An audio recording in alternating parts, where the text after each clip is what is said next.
ya full-dose yo muloko down full-dose kikwata kiti ekigambo ekinyanya poster eyali eranga program gye nali nina okusooka okukola Everboss yagikola kati bwe yagifuluma yasaako mu ekinyanyanyanya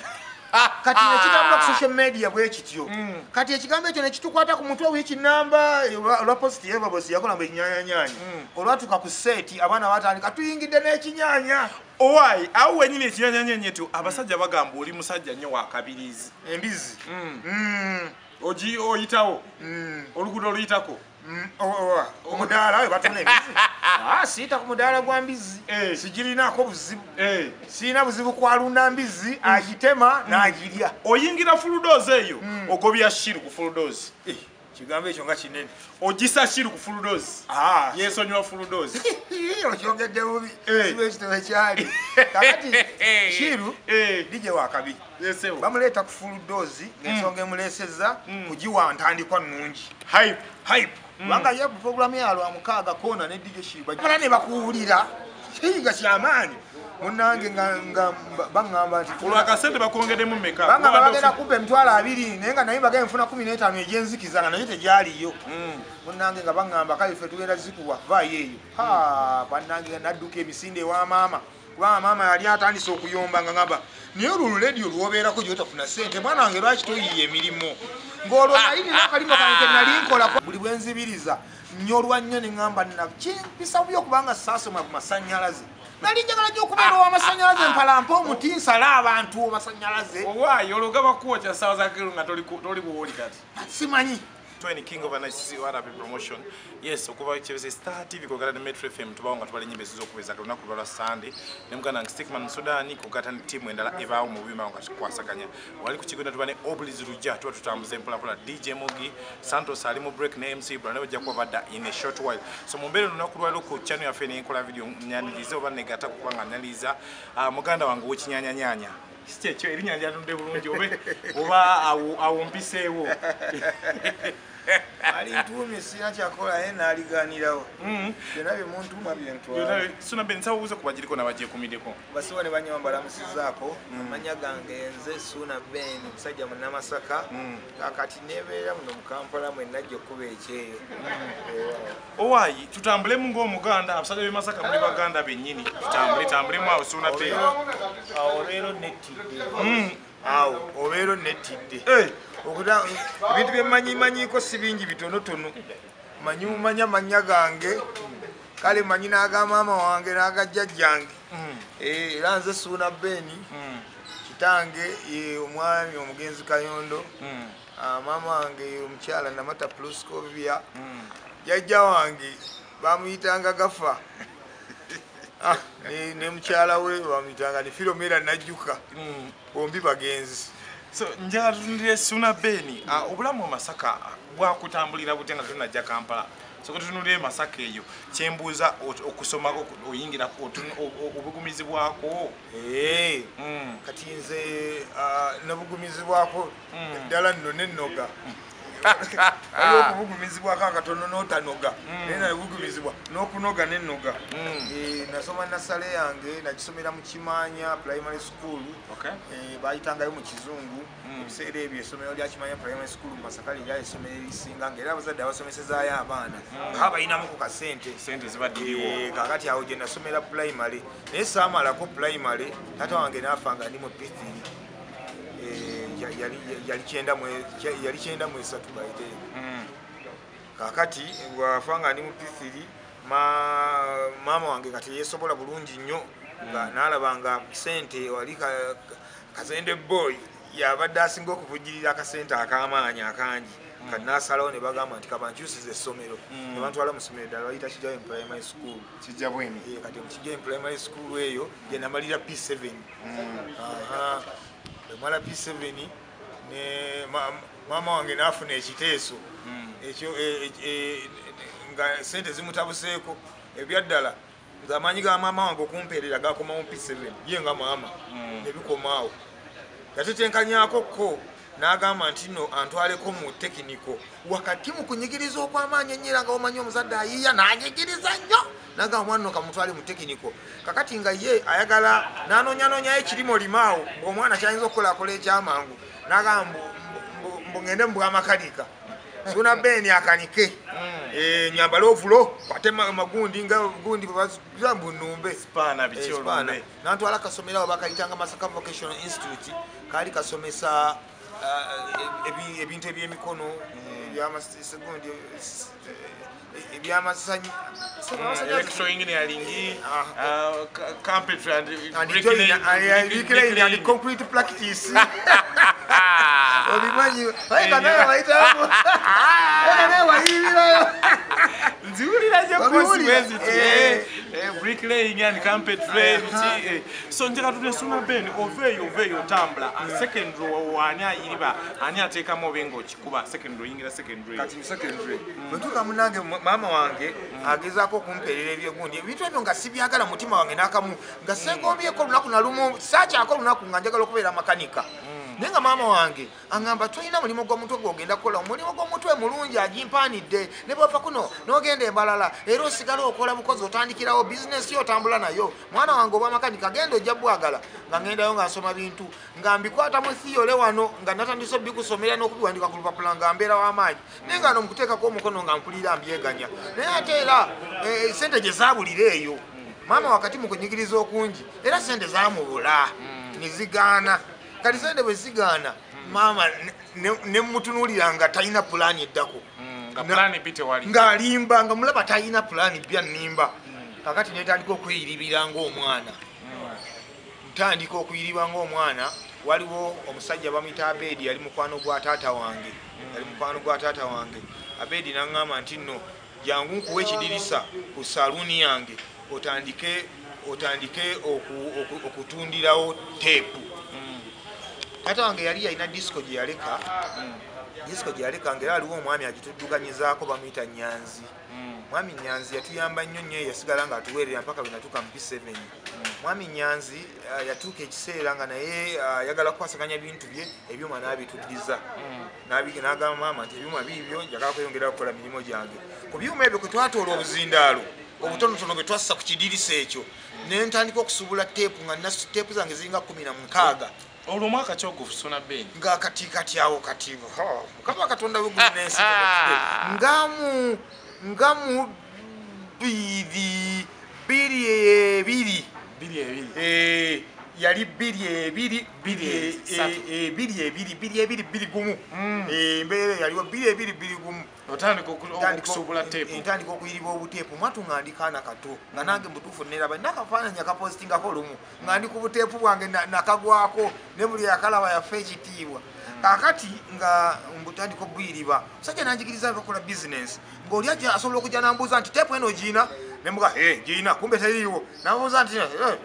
jimpe kangende mu sitowa kati nenzirukaali bityava ku Midland walingayo ekiwala ekyali kikolawo baali bakiyita Gulesi ng'akwangwiza n'agikuwa n'odduka n'ojja n'ogimuwa ono n'akuwa 1500 n'ozaayo 1000 n'owaayo 1000 eri ewa Gulesi n'ofise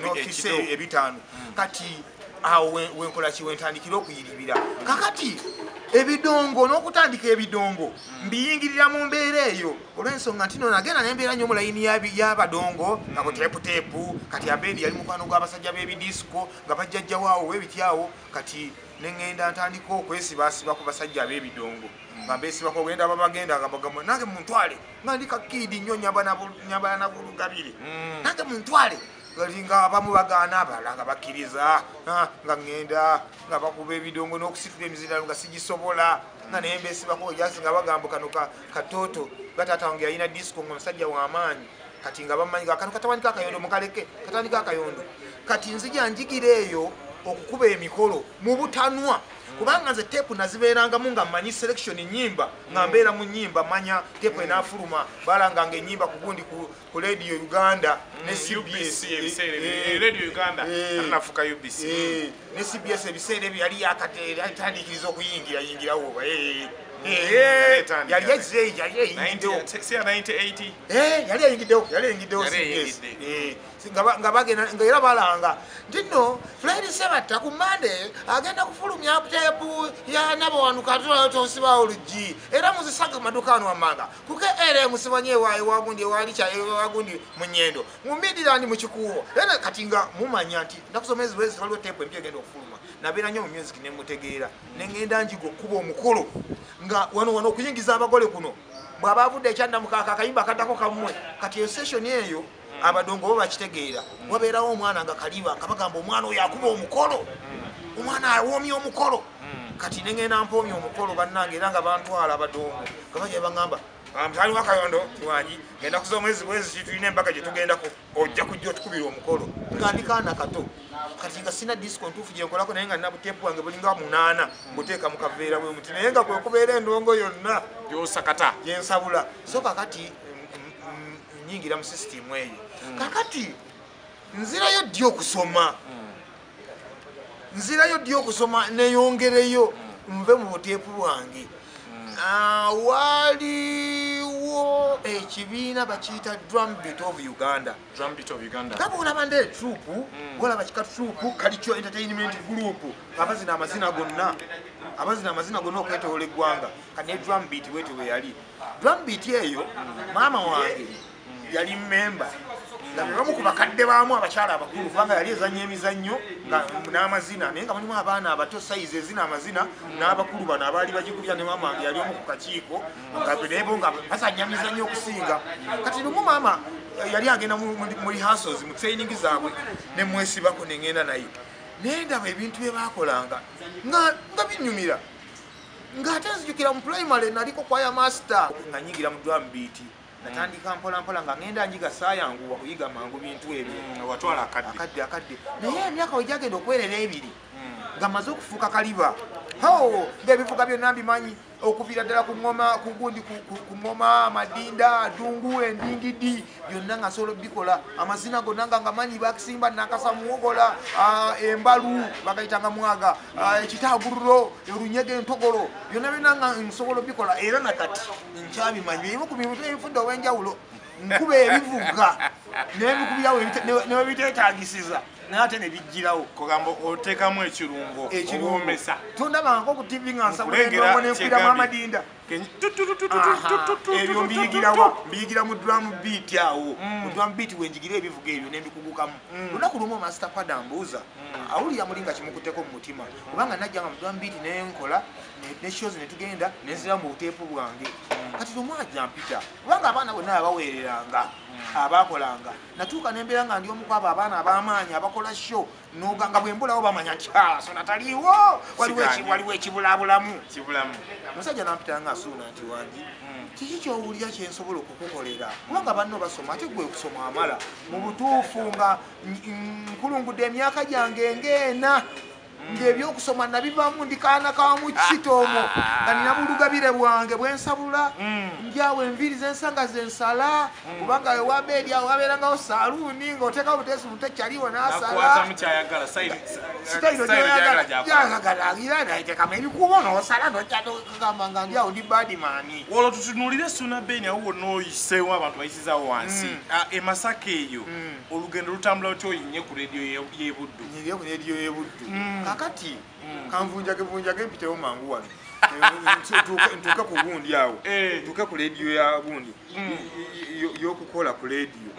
ebiseera ebyo buddu nga yakajja Masaka obanga yekubye yemukuzikubye Masaka ye bannayuganda ebiseera ebyo rediyo Ikweta olwo etandikiriza okujjirira ndi ku gundi ndi mu Drum Beat rediyo Ikweta emerukawo ye rediyo yasooka e Masaka rediyo Ikweta eyingirawo kakati twawuliranga mpulire Master Pada bwambuuza oyagala kola eki namugamba nzaayo ku ssomero yabaluka n'aseka nga maze emyaka ena sigenda ku ssomero ebikolwa byange tebiraga muntu ayinza n'okuddayo yadde n'asoma ekintu n'akitegeera Master namubuuza okakasa nemugaye namubuuza oyagala kusoma kiki ekituufu ekiwugire nemugaa njagala nnyo okubeera ow'amasannyalaze nze gwolaba wano n'okutuusa n'essaawa y'olwaleero buli bwe nzibiriza nnyo olwannyo ne ŋŋamba kimpisa bubi okubanga saasoma ku masannyalaze nali njagala nnyo okubeera ow'amasannyalaze mpalampa omuti nsala abantu masannyalaze owaayo olwo gaba kuwokya ssaawa za kiro nga toli buwoli kati simanyi nenga nayagala nnyo amasanyalaze kakati ninga master nti nno njagala kusoma amasanyalaze natwala ku technical bagiyita Masaka Vocational Institute yali nadda si Masaka Exodus Vocational Secondary bali babigatta byombi ntuuka ku Exodus ntuukira mu senior 2 master yali musajja w'amaanyi nabaga omwana ono yasomako ko mutekereko akali kane ayingira mu senior 2 n'emyaka gijjo ekitandise okutambulira mukulu akuze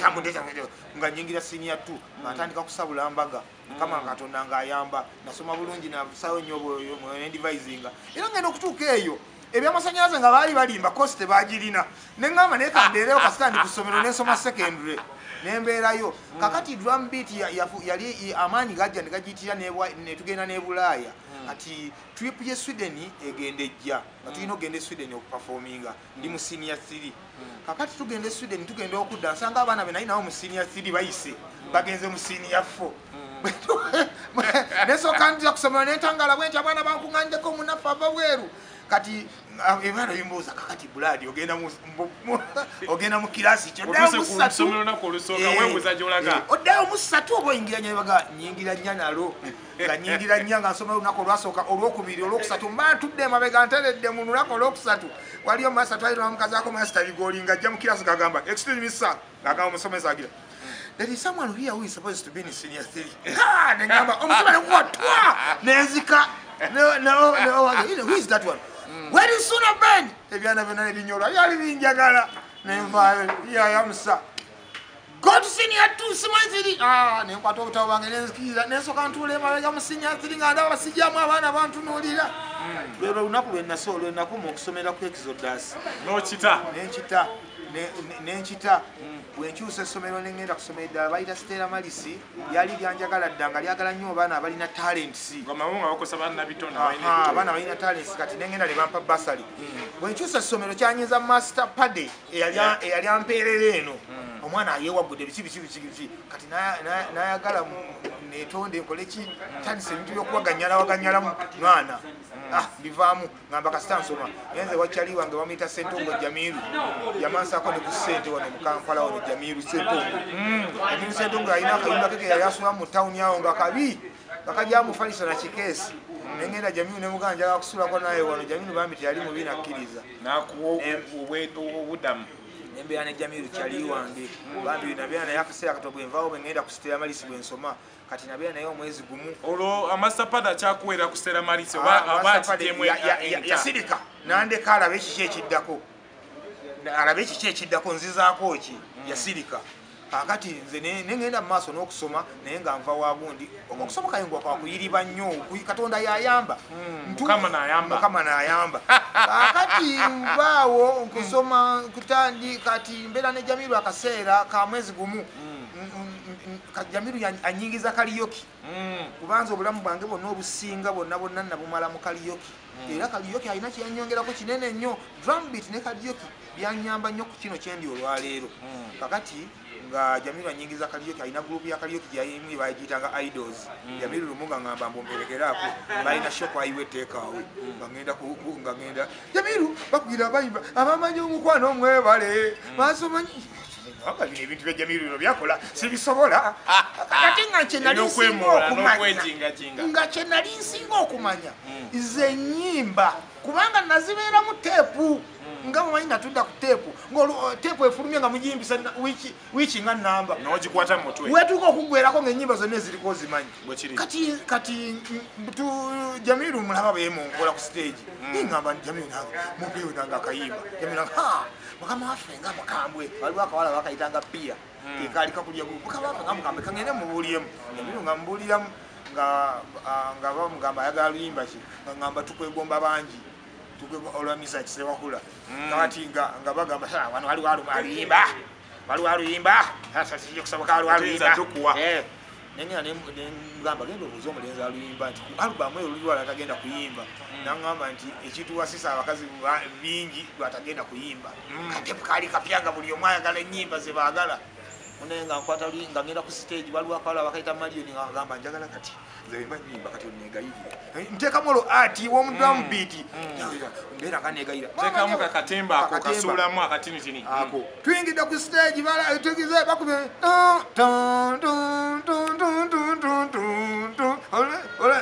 tuyingidde ku ku stage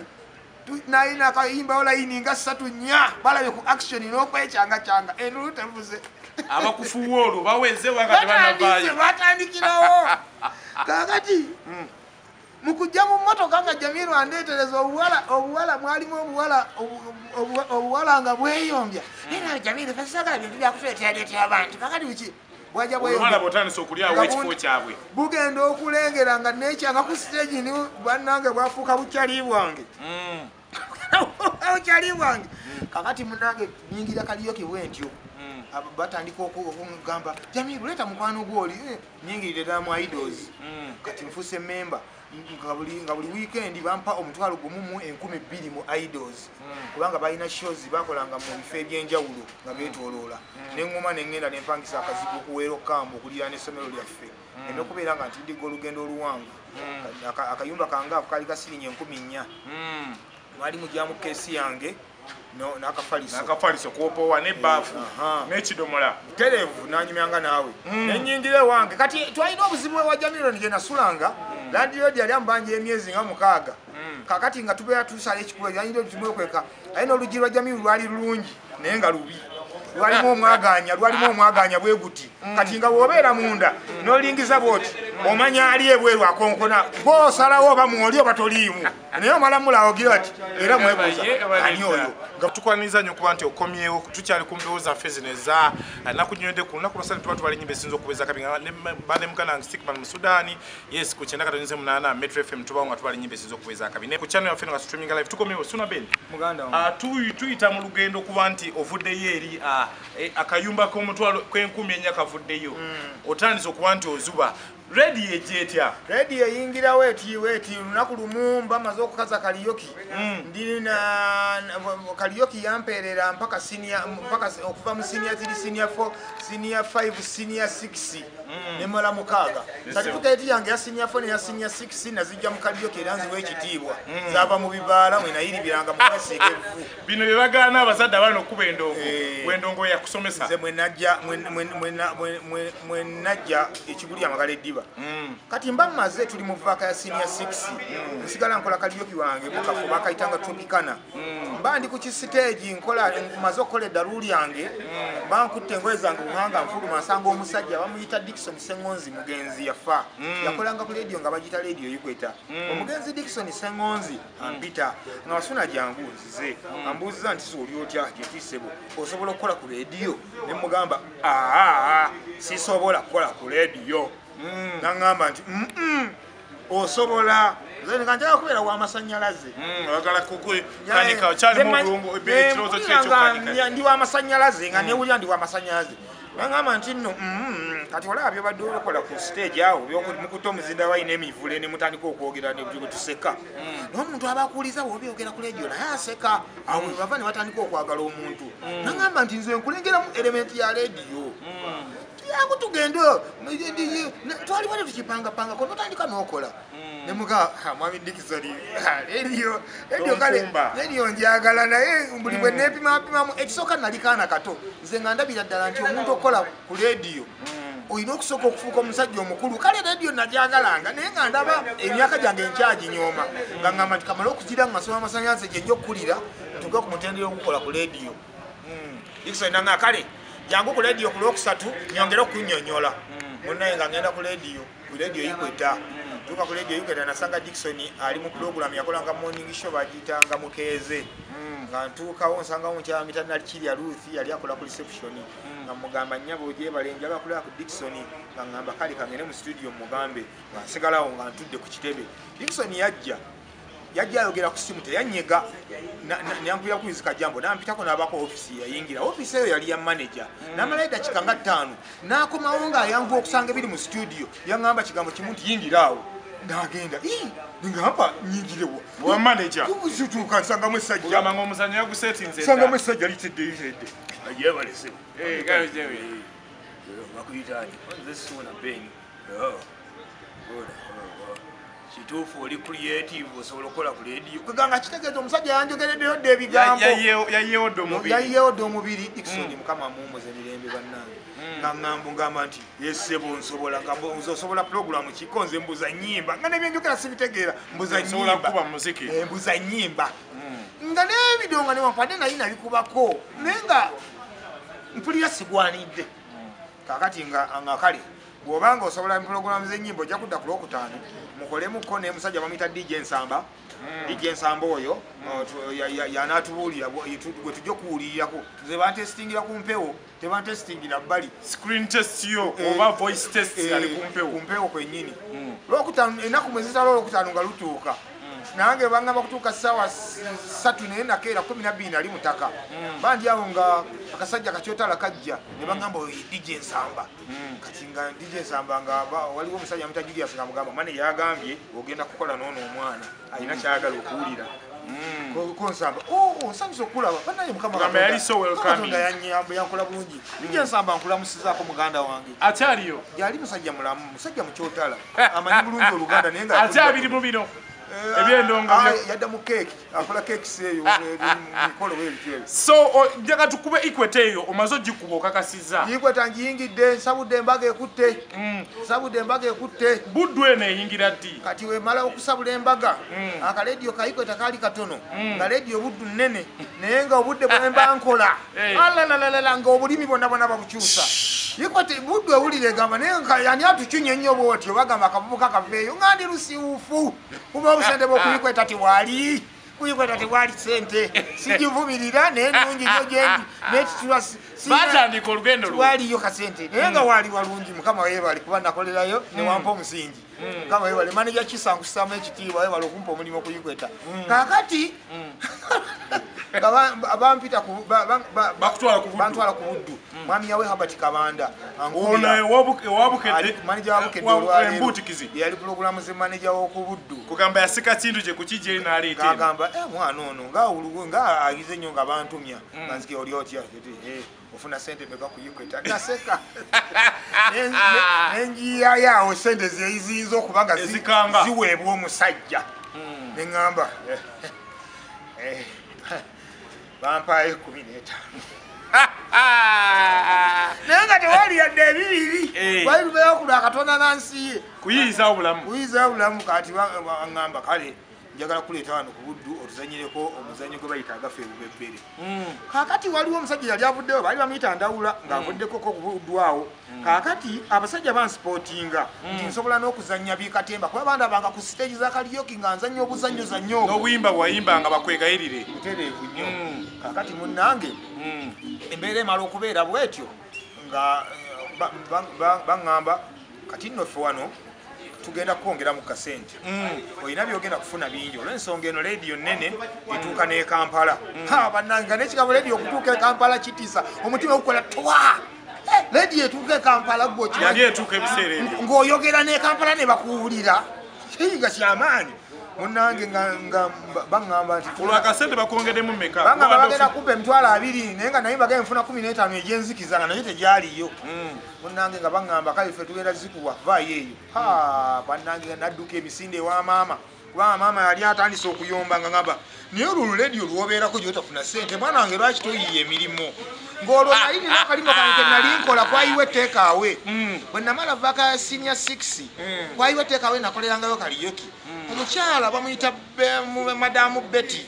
yali madamu Betty Mukiibi yaŋŋamba nti jangu ogire ng'okolera wano kubanga muva kale mpola wolifunire ekirala kyokola yeyiye nga weeyo bulamu nakolako mu hoteri nze gomulaba wano basebo ne banyabo nze nakolako mu hoteri nga mpeereza nga ndi coordinator w'abaweita n'abali mu kiyungu nzeko bawali siiti okugamba gwaliŋŋa kalabalaba kayungiriza ali wakati wabo mu kiyungu n'abaki kati nga naye ngamba kuba ebiboozi mu kiyungu ne bafenseko lwekikoze nga balumwa munnange nendekawo akalimo kange bansasulanga emitwalo 7 nembeera ku leediyo Equator neŋŋamba nedda kanenyigire ku leediyo Equator mbeera eno bannange maama ng'abeera ayomba ekyana ekitumbako ekyalekawo omulimu nekidda ku bireediyo ekyana ebireediyo edde eri kutumira bawala era natumiranga bakyala natumiranga abakyala genda kudda eri kutumira abawala ate waliikigira ofunayo ki naye bannange bwe nagenda ku buddu gye basasula emitwalo 2 bannange nadduka ewamaama emisembe maama bagenda kutandika okunsasula sente emitwalo 2 maama nangamba okakasa emitwalo 2 sebo nga tozizanyisa 29 nyingira ku buddu munnange nsabula embaga ku buddu kantwala kuzanya muzanyo gwa kafe ubebere nguzanye ngukubye wali ngwanamiriza bampadde programu yakadongo kamu ate manyoyo mumanye ebimufaako n'omuyimba kagamba nga sokuba olimba nenduwerekerezako olwinamu neri idea yebivuga ebinakani ebyo ne bujabagizi mvuddawo mbakanye ku ledio ikweta natabuliranga yebido nali ntandisa okuyigiza okutabula endongo gye ntabula ebiseera bino atandikiriza byeyigiriza nga bitandikiriza okukwatayo ntuuka ku buddu bampako ki pulogulaamu abakitanga Friday Jam nedda buddu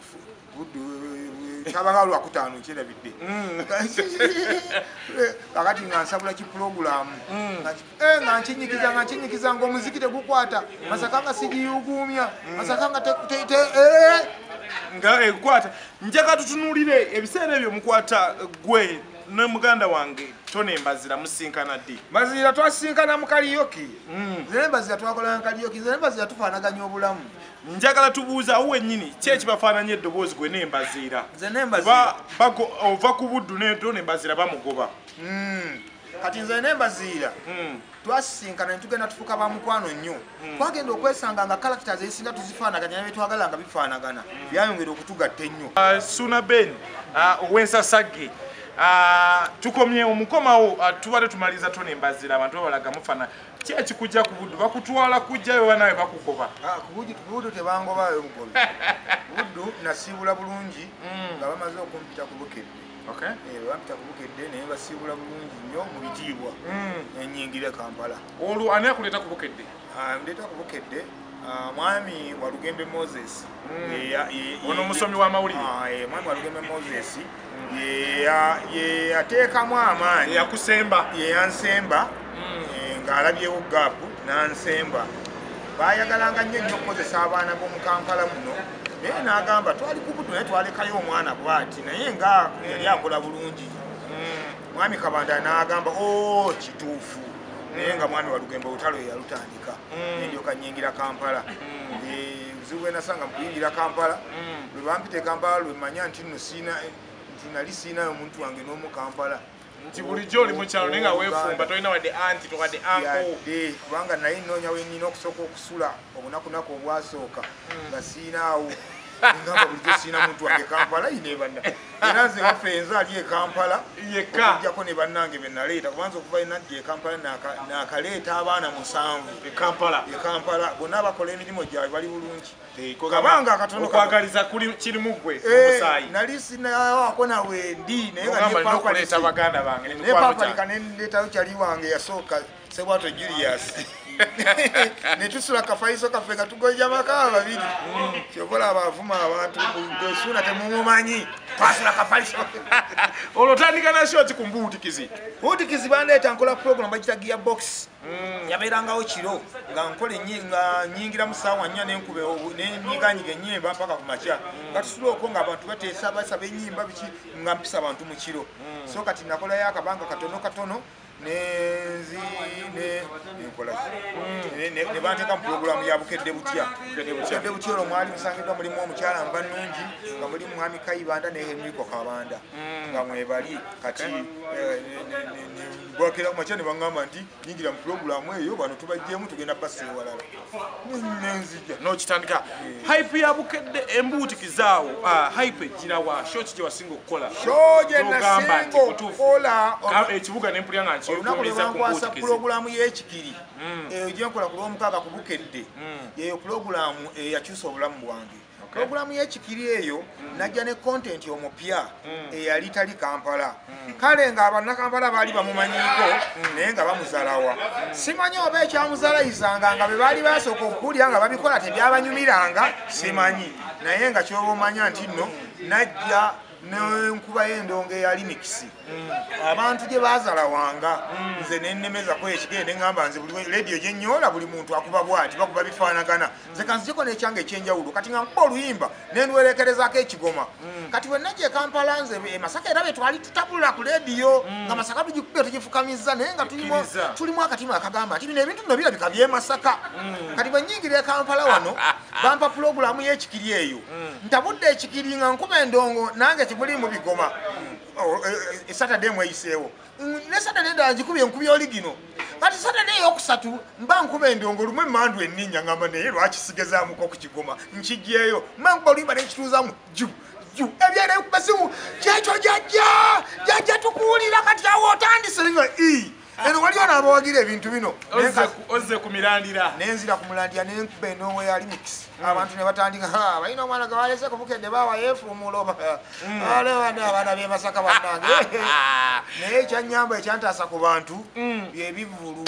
nti buli bwe nategekangayo kasho kange nembako wenkatadde nengabaayo abaana b'ekirungo mujje tudigidde maama nnyabo nga balumba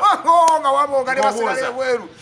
so najagala tutunuulire erinnya ekinyanyanyanya lijja litya era livaawa ne lijjawo wensasage erinnya ekinyanyanyanya Everboss yalireeta Everboss arts ono wemakindi ekigambo ekinyanyanyanya Everboss yakireeta akitandikiza mpola nga bwemba mpola nga agira mpereza message nga ngamba nti owange ndi bangi oli mu kusiika naye nga tonasaamu kinyanya kati ngagamba muteeka ekigoma kiri sulamu kati ekigambo ekinyanya ntandika okukyogera nga tukyogera twejereka bwejerezi kati mu kwejerega mwe mwava ate omulamwa whereby nti bwe bampa pulogulaamu ku Bukedde TV ng'ovudde ku radio ekigambo ekinyanya kityase wano ku pulogulaamu y'oku Bukedde TV ya Fulldozi ey'omuloko dawuni wekikyakidde kikwata kitya ekigambo ekinyanya posta eyali eranga pulogulaamu gye nali nina okusooka okukola Everboss yagikola kati bwe yagifuluma yasaako mu ekinyanyanyanya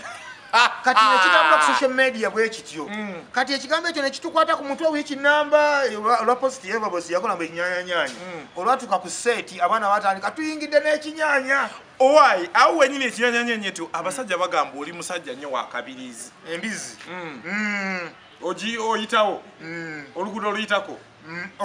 omudaala we batuna embizi siita ku mudaala gwa mbizi sigirinaako buzibu sirina buzibu kwalunda mbizi agitema n'agirya oyingira Fulldozi eyo ogobya shiru ku Fulldozi kigambo ekyo nga kinene ogisa shiru ku Fulldozi yeesonyiwa Fulldozi okyogedde bubi siba ekitabo ekyali kakati shiru lijje wakabi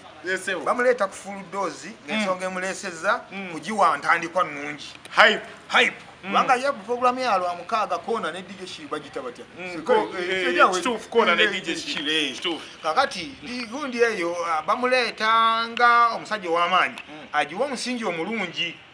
era akikola bw'amala okugiwa omusingi omulungi ne gunoga n'abagamba nti abange nti wangi mundeke nsigale pulogulaamu yange ey'olwomukaaga nkoowa nnyo nensula nga nkuba olwokutaano olwomukaaga ate era ne bamugamba weebale nnyo kubanga obadde soogi wadde omusingi omulungi weewaawo n'atuteera so tewali bad blood tewaliwo yatusiibula bulungi nnyo mu mbeera bulungi nnyo so jaga tutye Suna Ben okubeerawo okwo abantu baali balowooza oli loko naye ate okutte locality eyo abantu balowooza nti Suna Ben akuba kinyanyanyanya wa Masaka akuba biri ebigoma ebitaliiko ofuuse ensonga lwaki nebaza Mukama Katonda nti nno ebyo ebigoma byange ebyenkuba ebya remix saabikoppa ku muntu yenna wabula kwali kuyitibwa kwajja mu mutima gwange kaze mpulya bwe nkiteeka mu kimpoomera nenebaza Mukama Katonda nti nze ekintu ekyajja nga kinnyumira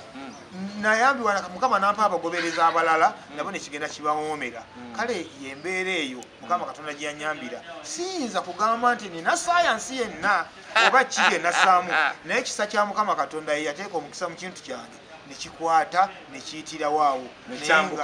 nga sagala kugamba nti nno bwenabuukira kibuukira olwokuba nawulira gundi ng'akikola nze nakola kintu so mu mbeera eyo nga tumaliriza Suna Ben nsaba obubaka obusemba eri abantu bafaani bo n'abakulaba n'abakwenyumiriza oli musajja muvumbo nedda onoonya okunoonya